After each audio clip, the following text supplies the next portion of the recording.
So I'm here with my coach, who is a coach of a club team in the state meet. So as a coach of a club team in the state meet, how do you think players who play center or power forward can improve aspects in the game such as dribbling or shooting, which they don't normally use in the game? See, there is nothing called you don't use it. If in basketball, especially if you're not dribbling in the game, then whatever you're doing in the practice is going to go wrong. You're going to dribble that.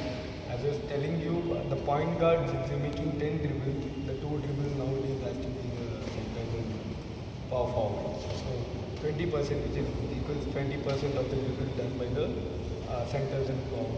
So every rally, the point guard or the forward seeing 10 dribbles, the centers and power forwards are taking 2 dribbles, which is mostly, so if you're bringing the ball from one side to another side, the point guard needs 10 dribble to bring it up.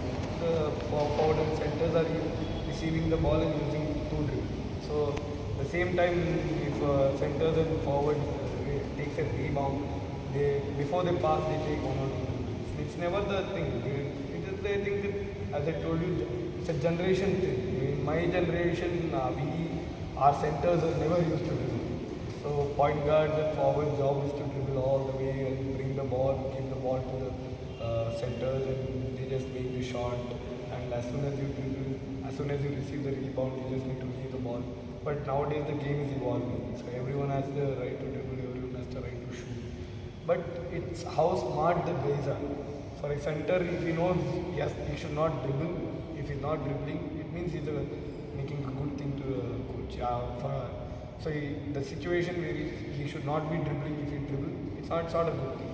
As a team, it's a five guys playing time, and if for centers takes more than 3, 4, 5 dribble, it means he's cutting out someone who can dribble. But centers, if we limit the dribble, of course it's gonna make the ball move fast, which will eventually make the game fast.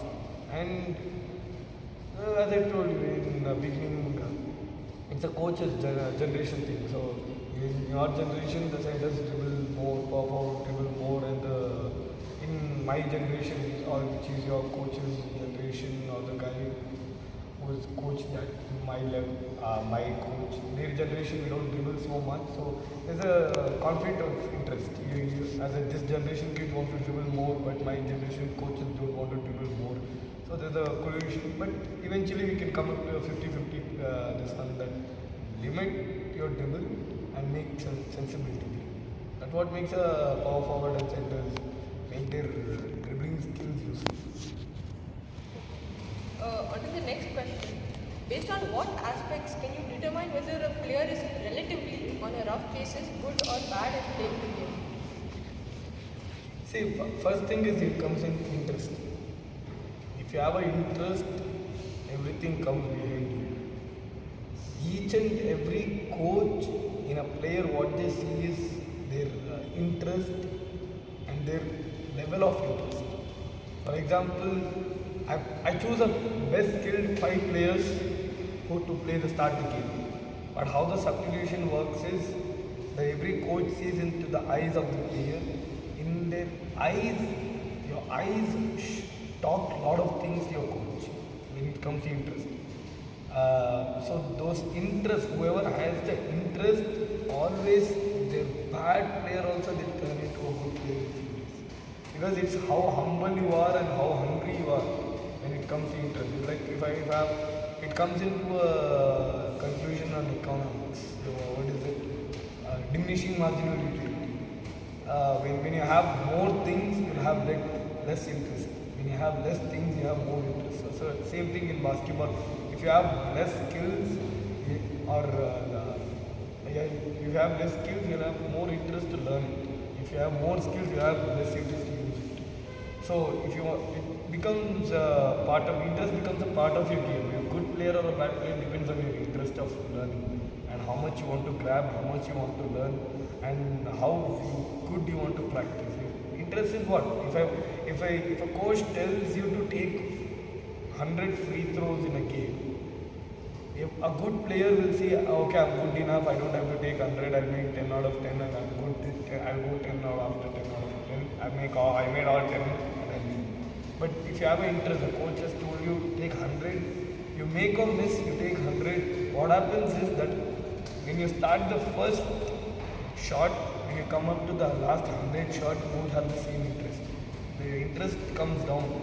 When you keep pushing to the limit and you complete that 100 shot, you make or miss, that is secondary, but you push yourself, mind and body to that 100 shot, that is where the effort will come. For example, the 100 shot which you take is the same shot which you're going to take in a crucial game situation. That's how body tired will be in a game. Okay, thank you. Also, for the next question, with your experience, what difficulties do you think players who are very tall or usually really tall face in being able to improve their shooting or dribbling skills? I don't understand. No. Okay. What kind of physiques and level of fitness is important for a basketball player to have, and how can this physique vary for power forwards and centers? See, the physique and power is two different things. For example, a thin guy might be the strongest guy than a guy who little more bulky or little more having more physique. Physique is just being big. Strength can be, you can be thin and be strong. So when you start, for example, there are small guys who stop the big guys. It's not like they have a big physique, they have a good power. There are few big guys who have equal power who can eventually stop any kind of strong player. They might be of a good guy with a good power who's going to stop the biggest guy on the floor. For example, not every team has a biggest guy. Sometimes we'll have the smallest guy. So that time the coach will decide the strongest player to stop the most physique player, like the tallest player or the guy who has a big physique. So power and physique are two different things. But if a big guy who has a good physique, if he has a good power, he will be unstoppable. If you have a guy has more power, if he has a good physique, he will be unstoppable. Coming back to your question, how centers and power forward has to have a physique as the power, because you guys play in the limited space. For example, guys who play point guard or forwards, they attack from outside when there is a space is huge and they reach to the hoop. But the guys who play centers and power forward, they come very close to the hoop, and when the space is narrow. When the space is narrow, you can't be quick. You have to be strong. If the space is big, if you cover the space with your quickness, you can beat the defender. But the place where you play, you need to have either a physique or a power. So power forward and centers have two different things. How come power forward and centers are chosen? If you have a good physique, you'll be a good center. Because in center position, it's all about you being strong under the hoop and you being good finisher, good rebounder. It's all about the physique.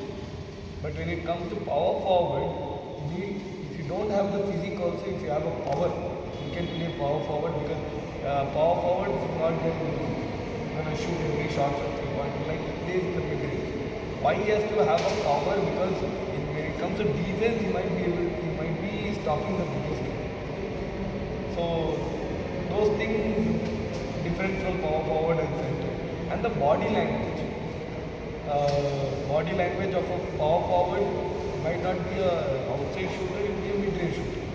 But centers are just the guys who plays close to the hoop, pass around and play. But now the centers are becoming more of a point center. You know what do you mean by point center? There is a point forward. There is new position which is you are receiving the ball outside the paint and making the plays nowadays more than point guards and centers. So they are called point centers, point forwards. The power forward makes most of the plays from the 45. So the generation and the game is evolving. How does the game started from without three-pointer line, from three-point line. Now the three-pointer line is getting extended. So there are few leagues in the world where they have introduced four-point plays also. There are five-point plays also. So the game is evolving, but the same old physical plays continue throughout the game. So physics and the power, if you have it, never changes. So the skills of shooting, skills of finishing are changing, but not the physics. Last question. How could I, this question is directed to me, how could I as a player achieve the fitness and physique you had just previously mentioned? See, again, I told you, it's a level of interest. It's how much you are hungry for, how much you want to take. If you want to take more, you will take more, you will have more physical fitness and skills, all those things. Skills are achieved over the period. For example, if I take a 100 shot or a 500 shot in one day, I won't be a perfect shooter tomorrow. But if I take 100 shots throughout the period of time, I'll be the most better shooter in maybe 6 months, 8 months, 10 months. Physique also like that only. If you do 100 push-ups in one day or 1 week, it's a day-to-day progress. You need to eat like your proteins. How much you take it, you can take only that much. You can't eat what you don't want. Right? Same thing. You can work out how much you can. It has to be a consistent to build your this one. Coming back to you have a mind of a physical player, but you don't have the roots. When I mean roots, when you started the day one of basketball, how you would have started, how you would have learned the way. If you have started with a physical fitness, running a lot, doing push-up, doing crunches regularly, you would have had the, by now, what, you've been playing 2 years, so you would have had that. But now, what is it, your body would have become used to that, being easy, being okay. That has to change, and the change always takes time. All your inputs on how I could improve in basketball, and this will surely help me improve myself. So, thank you.